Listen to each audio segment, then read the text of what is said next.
आदरणीय बंधुओं, माताओं व मेरी प्यारी बहनों, राधे राधे। आपका हमारे इस YouTube चैनल पर बहुत बहुत स्वागत है।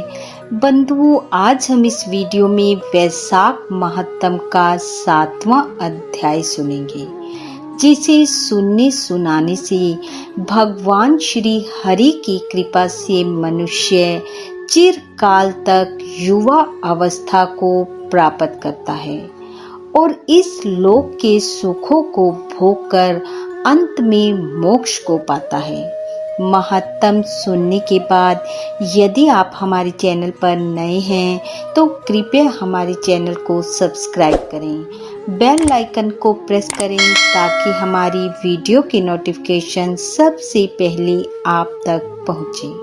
वीडियो को शेयर व लाइक भी जरूर करें। नारद जी ने राजा अम्बरीश को 7वें अध्याय की कथा सुनाते हुए कहा कि जब मिथिलापुर के राजा ने छिपकली को अपने असली रूप में आते देखा तो वह चकित रह गया और हाथ जोड़कर ऋषि श्रुतदेव जी से विनती करने लगा। मिथिलापति ने कहा कि हे महात्मन, मुझे वैशाख महीने के धर्म विस्तार पूर्वक बताएं ताकि मैं भी इनका विधि व नियम पूर्वक पालन कर सकूं। हे ऋषिवर, जिस प्रकार इक्ष्वाकु कुल में जन्मे राजा हेमांग को सौभाग्य प्राप्त हुआ, वैसे ही मेरे ऊपर भी भगवान विष्णु की कृपा सदैव बनी रहे। मिथिलापुर के राजा की विनती सुनकर ऋषि बोले कि हे राजन, तुम धन्य हो जो युवा अवस्था में ही तुमको भगवान के प्रिय धर्म के प्रति इतना प्रेम है। हे राजन, बहुत धर्मों के संचित शुभ कर्मों के बिना प्राणी की बुद्धि भगवान की कथाओं में नहीं लगती। इस युवा अवस्था में इतना बड़ा राज्य पाने के बावजूद तुम्हारी ऐसी मति को देखकर मैं तुम्हें श्रेष्ठ वैष्णव मानता हूँ और इसी कारण मैं श्रेष्ठ वैष्णव धर्म को तुमसे कहता हूँ, जिसके सुनने सुनाने मात्र से मनुष्य सदैव युवा अवस्था में रहता हुआ अंत में जन्म मरण के बंधन से छूट जाता है। नारद जी बोले, मिथिलापति के आग्रह करने पर जो वैष्णव धर्म ऋषि ने राजा को सुनाया उसे ध्यान पूर्वक सुनो।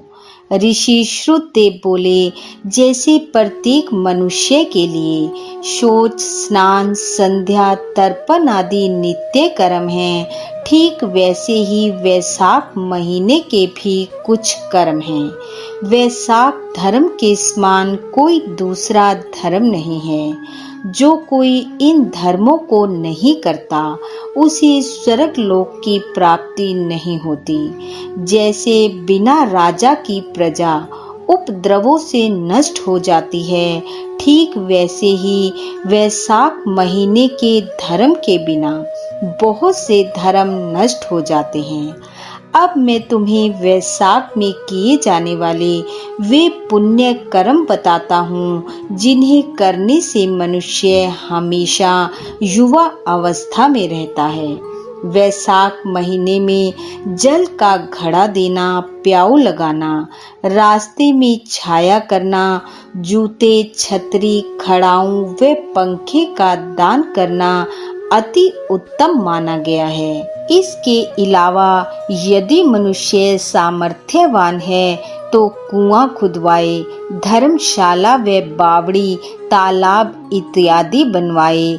ये सभी जल से संबंधित दान माने गए हैं। वैशाख मास में दूध, शरबत, ईख, आम, नारियल व अन्य फलों के दान का भी विशेष महत्व है।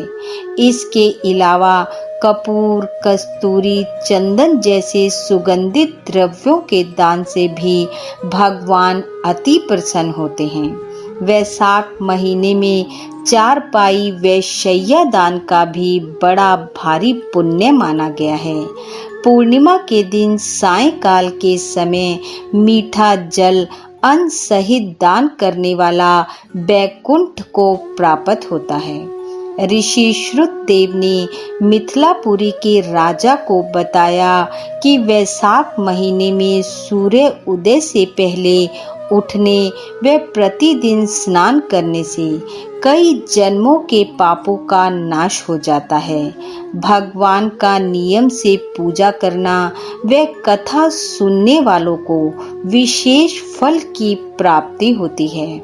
वैशाख माह में गौओं को हरा चारा या घास खिलाना, ब्राह्मणों के चरण धोना व यात्रियों की सेवा करना, ये तीनों उत्तम कर्म माने गए हैं। गुड़, सौंठ व आंवले का दान भी पुण्य फलों को देने वाला है। ऋषि ने कहा कि जो वैशाख में भगवान का पूजन फूलों से नहीं करता, उसे पुत्र का सुख प्राप्त नहीं होता। इसलिए गृहस्थियों को वैशाख में भगवान विष्णु की पूजा फूलों से अवश्य करनी चाहिए।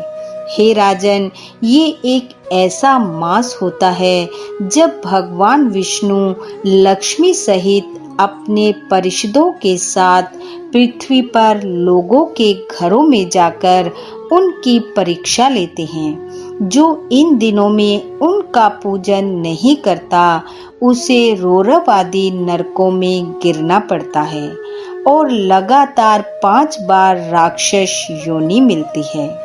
इसलिए वैशाख महीने में अन्न और जल जैसे सुलभ दान अवश्य करने चाहिए तथा समय पर स्नान करके नियम पूर्वक भगवान का पूजन व कथा का श्रवण करना चाहिए।